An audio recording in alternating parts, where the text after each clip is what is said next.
Friends, तो ये जो वीडियो है ये पूरी बेसिक रेडियोलॉजी कोर्स के ऊपर है कि वो क्या होता है, उसमें एजुकेशन क्वालिफिकेशन क्या है, हमें कैसे मिलती है, कौन सी क्या एलिजिबिलिटी है और जॉब जॉब अपॉर्चुनिटीज़ है, क्या चाहिए हमें आगे की फ्यूचर स्कोप हम डिस्कस फ्रेंड्स। तो ये जो वीडियो है ये पूरी बीएससी रेडियोलॉजी कोर्स के ऊपर है कि वो क्या होता है, उसमें एजुकेशन क्वालिफ़िकेशन क्या है, हमें कैसे मिलती है, कौन सी क्या एलिजिबिलिटी है और जॉब अपॉर्चुनिटीज़ है, क्या चाहिए हमें आगे की फ्यूचर स्कोप्स हम डिस्कस करेंगे। तो ये सब के बारे में ये वीडियो है।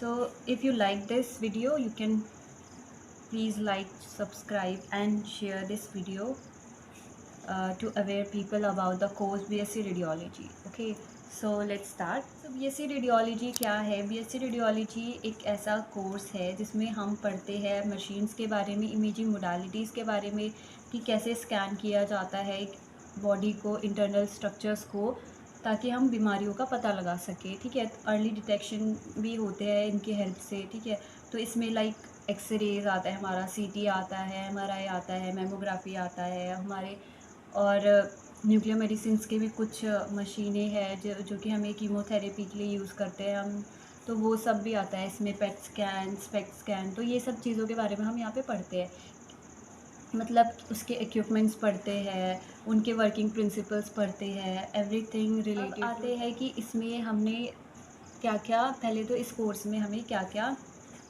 सब्जेक्ट्स होते हैं। तो जब तुम फर्स्ट ईयर में जाते हो तो फर्स्ट ईयर में तुम्हें बेसिक चीज़ें आएंगी। पहले तो एनाटमी आ जाती है, आपको सारी चीज़ों की एनाटमी पता होनी चाहिए। बोन्स के नेम हो गए जिसमें कि, ठीक है, कोई कुछ फंक्शंस हो गए, बोन्स के नेम हो गए, तो ये सब चीज़ें हम एनाटमी में करते हैं।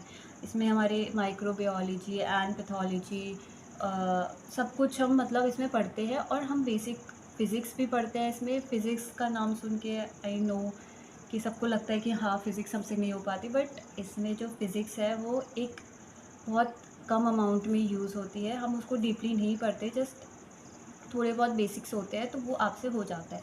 ठीक है, उसके बाद यही सब हम सब्जेक्ट्स पढ़ते हैं, बेसिक चीज़ें पढ़ते हैं, रेडिएशन प्रोटेक्शन के बारे में पढ़ते हैं। तो फर्स्ट ईयर में यही सब रहता है।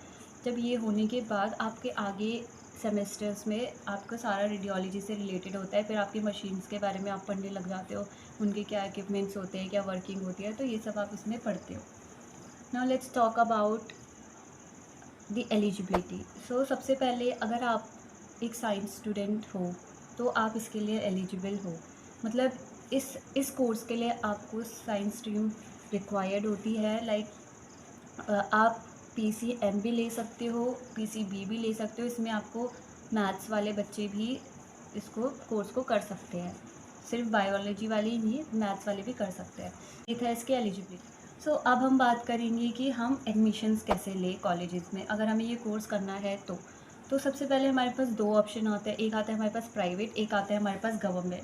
तो गवर्नमेंट तो आपको पता ही है कि हर एक गवर्नमेंट कॉलेजेस के लिए आपको पहले एग्ज़ाम देना होगा। जैसे कोई भी स्टेट कॉलेज है, ठीक है, पर्टिकुलर हर एक स्टेट अपने स्टेट कॉलेजेस के लिए एग्ज़ाम्स करवाते हैं। लाइक हमारा कोर्स जो है वो पैरामेडिकल में आता है, अब वो चेंज होकर अलाइड साइंसेज़ में आने लगा है, अलाइड हेल्थ साइंसेज़ में। तो ये इसका एग्ज़ाम्स होते हैं। लाइक आपने सुना भी होगा कि एम्स पैरामेडिकल का एग्ज़ाम देना पड़ता है, उसमें बहुत सारी ब्रांचेज़ होती है। फिर आप जो ऑप्ट करना चाहते हैं, आप हमारा गवर्नमेंट हो गया कि गवर्नमेंट में आपको पेपर देना पड़ता है, या तो ऑल ओवर इंडिया के बेस पे वो पेपर होते हैं और ऑल इंडिया कॉलेजेस के लिए, और आपके वो स्टेट वाइज भी होते हैं, तो उसके लिए आपको एग्ज़ाम देना पड़ता है। तो गवर्नमेंट के लिए तो यही प्रोसीजर है कि आपको उसका एग्ज़ाम देना पड़ता है। ठीक है, उसके बाद आते हैं हम प्राइवेट में। प्राइवेट में भी ऐसा होता है कि जैसे कुछ यूनिवर्सिटीज़ होती है वो अपने खुद के एग्ज़ाम्स करवाती है।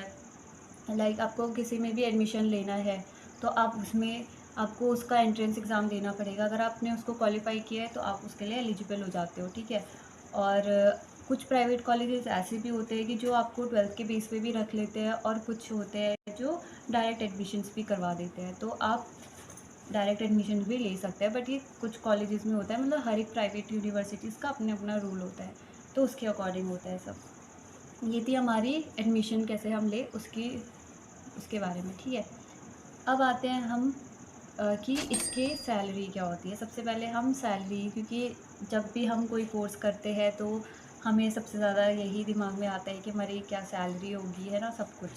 सो सैलरी के केस में देखा जाए तो अगर आप एक फ्रेशर्स है, आपने बीएससी की कंप्लीट, बीएससी करने के बाद ही आप डायरेक्ट जॉब करना चाहते हैं तो आप उसके लिए एलिजिबल हो जाते हैं पहले तो आप जब जॉब करते हैं तो आपको ज़्यादा से ज़्यादा आपको ज़्यादा से ज़्यादा एक्सरे, सीटी स्कैन, एमआरआई, अगर आप इनके टेक्नोलॉजिस्ट बनते हैं तो फ्रेशर्स में तो यही होता है कि हमारे इंडिया में तो ये 20 से 30-40 हज़ार तक जाता है। डिपेंड करता है कि आप कहाँ पे जॉब कर रहे हो, ठीक है। अगर आपको बीएससी के बाद आपने कोई गवर्नमेंट सेक्टर में जॉब की तब तो 40 हज़ार से ऊपर ही रहता है लगभग मोस्ट ऑफ द टाइम।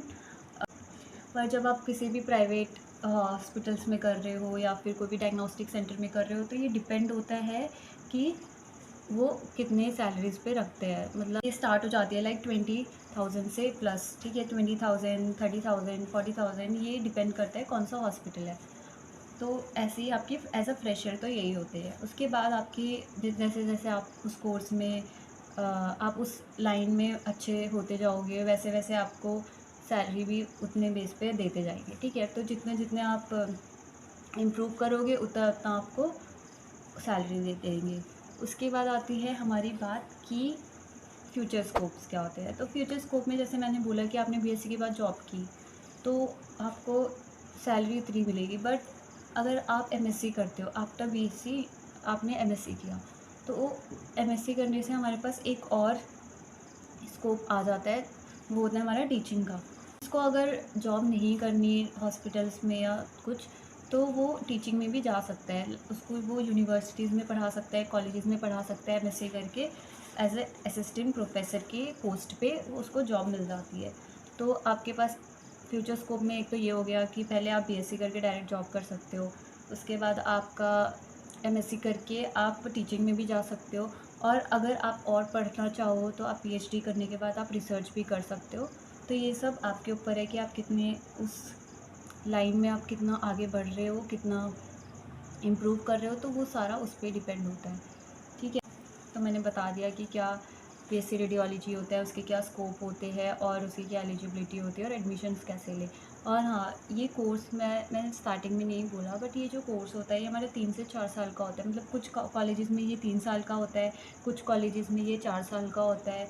क्योंकि मैं जिस कॉलेज से कर रही हूँ उधर पे हमारे लिए 3 साल का है, बट जब जो हमारे जूनियर्स हैं उनके लिए अब वो 4 साल का हो चुका है वो कोर्स। एंड उसके बाद ये कोर्स ऐसा है। और मैं अभी 3rd ईयर में हूँ। मेरा लास्ट ईयर चल रहा है इस कोर्स में। तो मेरी इसके बाद बीएससी ख़त्म हो जाएगी। तो यही इतना ही मुझे अभी तक इन्फॉर्मेशन है अभी तो। और अगर आपको कोई डाउट्स हो तो आप मुझे कमेंट में पूछ लेना, क्योंकि अगर मैंने कुछ नहीं कवर अप किया हो तो मैं आपको वो डाउट्स क्लियर कर दूँगी जितना मुझसे हो पाएगा। So thank you for watching this video. Bye.